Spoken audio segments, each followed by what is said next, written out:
Bisa dibedakan ya anak muda sekarang sama anak muda yang dulu. Nah, itu sama anak muda yang dulu. Yang penting kan sekarang mah enak, cepat. Sampingan-sampingan itu paling jadi cowok panggilan. Sedap. Betul. Cowok apa nih? Assalamualaikum warahmatullahi wabarakatuh. Balik lagi di MSU Talk.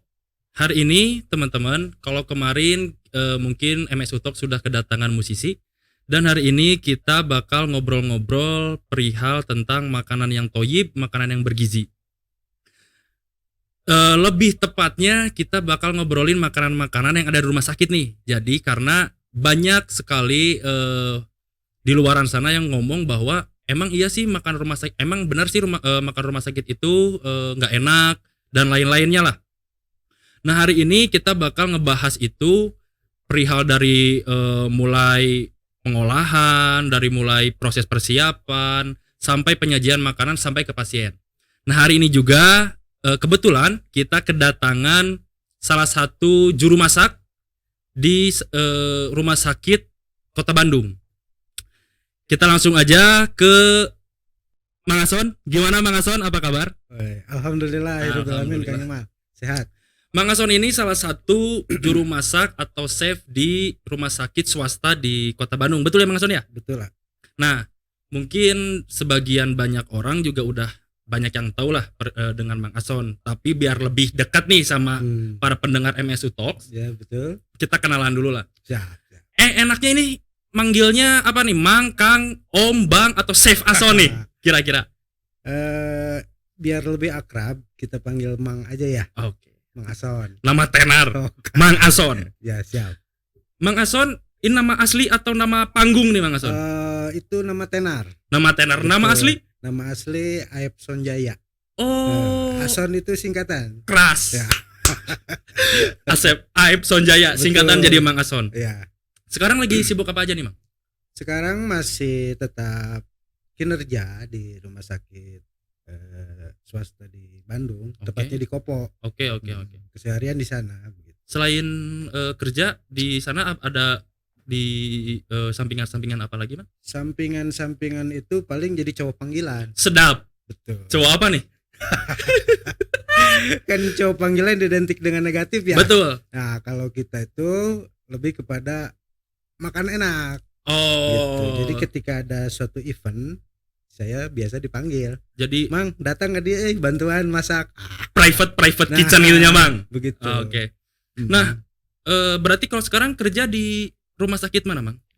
Di rumah sakit Santosa Kopo. Oh, Santosa Kopo. Betul. Oh, ada dua ya Santosa teh Mang ya? Betul. Yang pertama itu ada di Gardu Jati ya? Kebon Jati. Kebon Jati. Betul. Kebon Jati.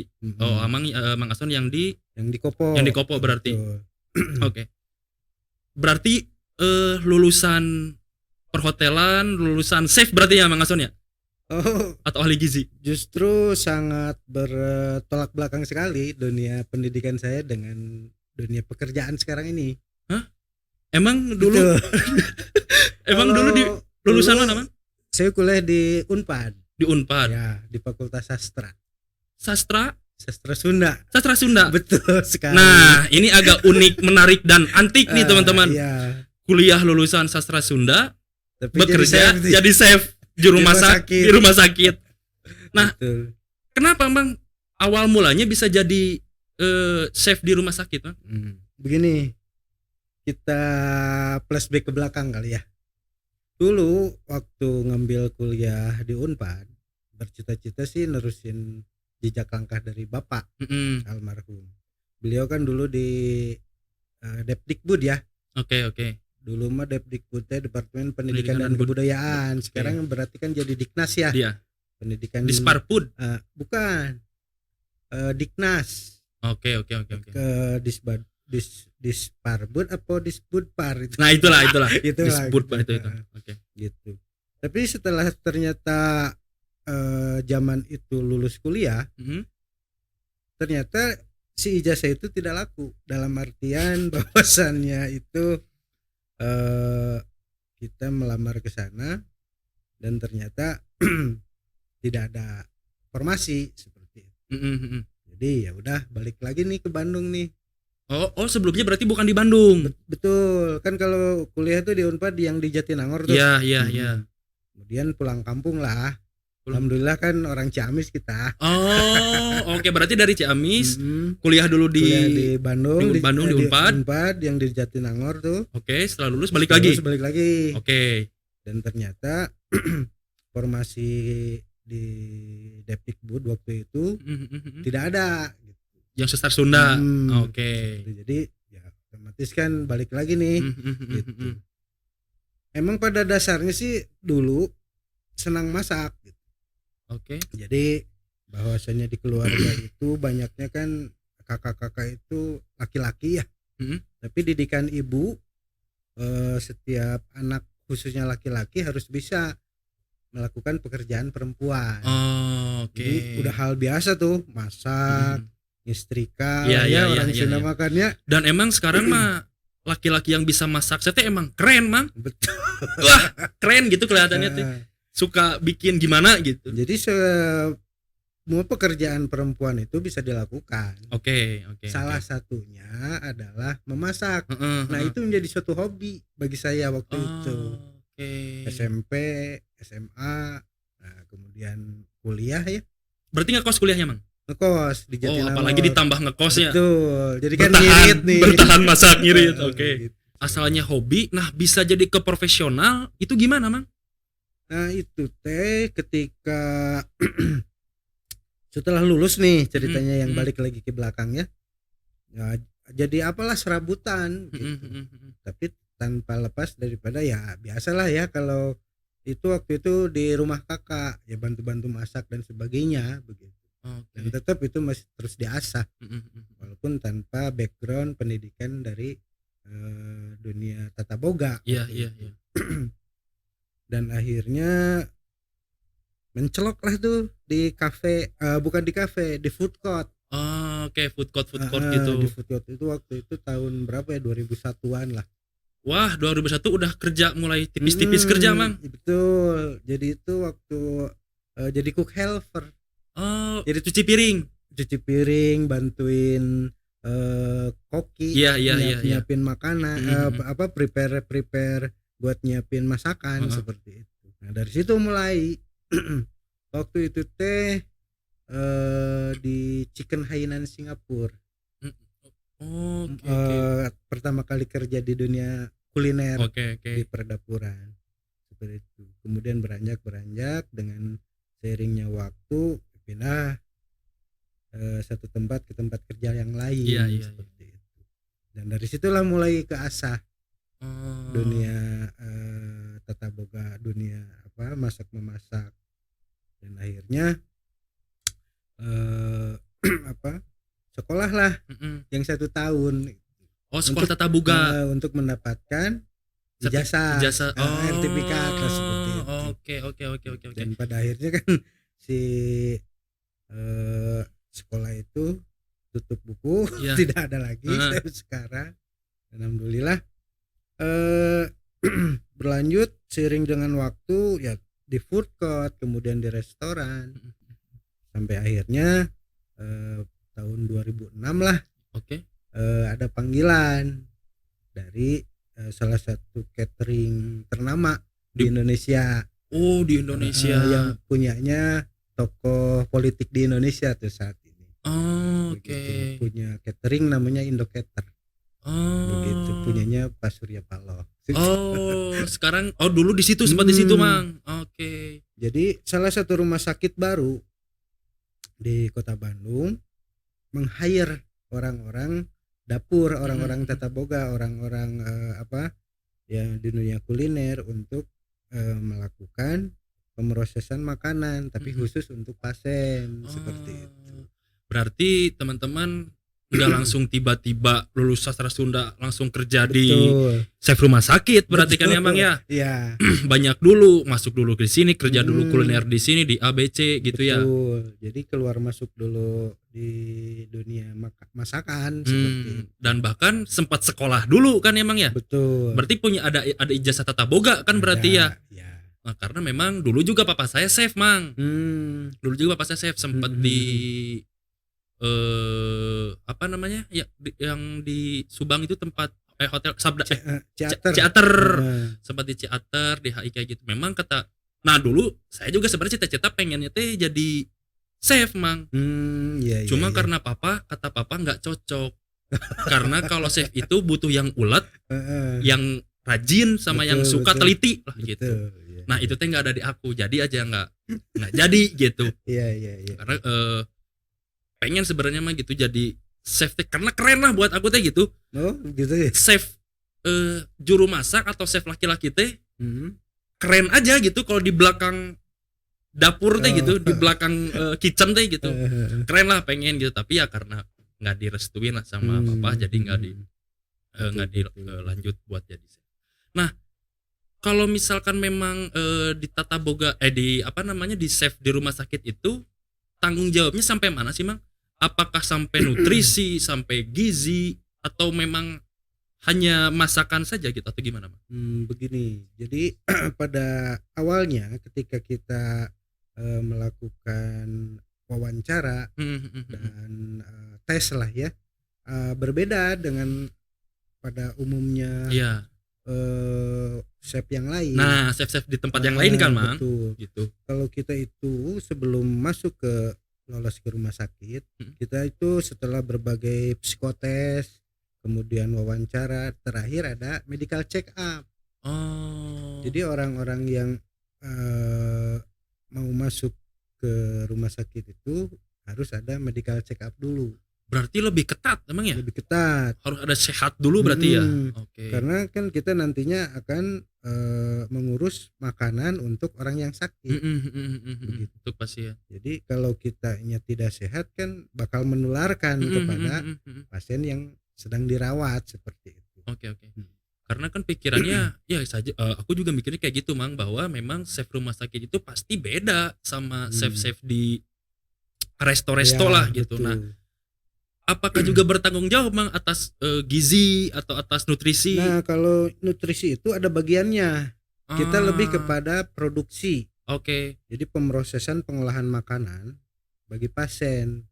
Nah, orang yang mengurus terhadap kalori dan sebagainya itu adalah ada ahli gizinya. Nah, itu Beda maksudnya. lagi orangnya, divisinya gitu. Berarti apakah via order atau misalkan kita masak dulu langsung dites, Mang? Gizi nutrisinya atau gimana? Nah, balik lagi kepada tadi MCU ya. Ketika beres MCU itu ya baru dites secara koki, secara chefnya masak seperti itu. Nah, setelah pemrosesan itu beres, nah baru bekerja kan tadi ya. Iya. Nah, ngobrol dulu, flashback ke belakang. Nah, setelah diterima dan lolos tes, ada training dulu terhadap bagaimana nih makanan sehat, bagaimana makanan buat pasien seperti itu. Jadi tidak begitu langsung masuk langsung masak, tidak. Oke, berarti setelah interview teh masih ada Fase-fase selanjutnya gitu, proses selanjutnya berarti ya. Oke. ada training terhadap bagaimana nih untuk ngurus makan yang sakit A, B, C seperti itu. Kan penyakit itu berbagai ya. Ada jantung, ada diabetes, ada darah tinggi seperti itu. Nah, itu teh secara pemrosesan pemasakannya beda-beda begitu. Berarti kayaknya lebih ribet ya emang ya? Secara pemrosesan lebih ribet begitu. Dan pengetahuan kita jadi lebih luas terhadap makanan sehat. Betul. Karena kan berarti kalau misalkan tadi berbicara ada yang sakit A, sakit B, jantung lah dan lain-lain. Otomatis kan makanannya pun beda-beda kan, Bang ya? Beda-beda. Dan kita juga harus tahu kan makanan yang nggak boleh sama penyakit ini apa. Seperti itu. Mantap. Lumayan rada ribet seperti Makanya itu. tadi setelah interview juga nggak langsung kerja. Betul, ya, ada training dulu. Nah, balik lagi kepada tadi kita bertanggung jawab gak nih terhadap pasien, nutrisi dan kemudian gizinya. nutrisi dan gizinya. Kalau itu sudah ada yang ngatur. Ada dari divisi nutrisi, gitu. Ada ahli gizinya. Berarti banyak orang-orang atau divisi-divisi yang terlibat. Berarti emang dari sini ya, selain chef saja gitu. Betul. Ya. Jadi ada itu seperti pada umumnya di luar saja. Cuma konsumen yang kita hadapi itu adalah pasien orang yang sakit. Jadi kita by ordernya ketika ada pasien baru datang nih, pasien baru datang ke rumah sakit, kemudian setelah diperiksa oleh dokter kan ke perawat tuh. Nah dari perawat baru turun ke kita, ke ahli gizi. Oh bahwasannya ini pasien baru dietnya ini. Kemudian Oh, kelasnya ini. Diet dietnya apa disebutkan di situ. Nah oke, baru turun ke kita oke. berupa orderannya ini, kalau kita sudah punya menu nih. Ah, itu betul betul betul. Jadi secara umum menunya sama, Mhm, mhm, mhm. ada masakan Indonesia, ada masakan Eropa, Oh, western juga ada, Bang? Western, ada masakan Oriental. Nah Oke, itu oke. kalau yang di Rumah Sakit Santosa Kebonjati ada Oh. itu lengkap. Oh, jadi si perawat itu nanti bawa catatan, ini sakitnya apa dan lain-lain halnya, Mhm. dikasihkan ke chef. Nah, sebenarnya mah karena kan sebelumnya juga udah training ya si chef itu. Jadi Hmm, udah tahu oh kalau ini menunya ini, hmm, segini, ini segini gitu-gitu ya, Mang. betul. Secara menu mah kita yang bikin. Mhm. Oh. Kita yang bikin dari dapur. Kalau perawat mah hanya menginfokan saja bahwasannya ada pasien baru nih dengan Ah. diet, dengan penyakit seperti ini seperti ini. Oke, Nah yang oke. nentuin dia makan apa-apanya mah kita Mhm, mhm, mhm. seperti itu. Tapi sesuai Sesuai dengan dengan penyakitnya dia. info dari si perawat ya, Mang ya. Betul, ya. Oke, oke, oke. Kan kebayang yang sakit Darah tinggi, darah tinggi dikasih tiba domba, santan. santan kan lumayan. Iya, liur. Clear atau langsung jadi collab. Oke, nah Betul. jadi memang ternyata makanan enak makanan rumah sakit identik dengan nggak enak teh bukan berarti sama rata semuanya ya, Betul. Tergantung kepada tergantung dietnya, kepada diet penyakit. penyakitnya. Betul, seperti Kan itu. ya masa anu patah tulang dikasih makan untuk diabetes kan Beda. nah beda Seperti gitu. itu.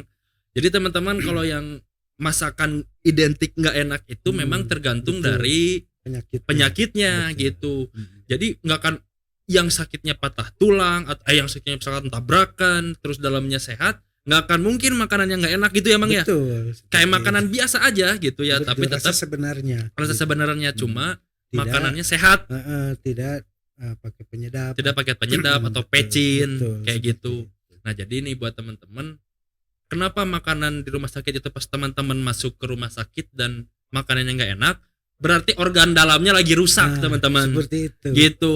Jadi organ dalam teman-teman yang nggak sehat, bukan rumah sakitnya yang salah karena nggak enak gitu. Betul sekali. Jadi seperti emang itu. lagi nggak sehat gitu teman-temannya.